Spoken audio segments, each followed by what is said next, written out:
Budget allocation हो 50 करोड़ की, जो कि पाकिस्तान की तारीख में पहली दफा बजट एलोकेशन रखी है मुस्लिम लीग नून की इत्तेहादी हुकूमत ने, चाहे वो पार्लियामान की तरफ से पास किया गया लॉयर प्रोटेक्शन एक्ट हो, जो कि मेरे भाइयों और बहनों का दरीना मुतालबा था, मैं उस पे बात करूंगा।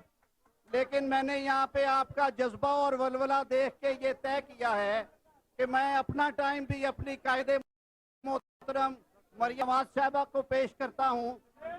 सिर्फ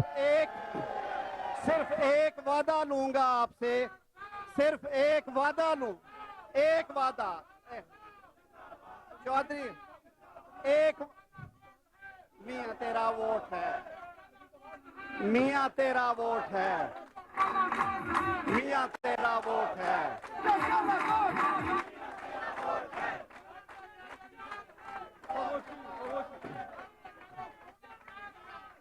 मुझे पाक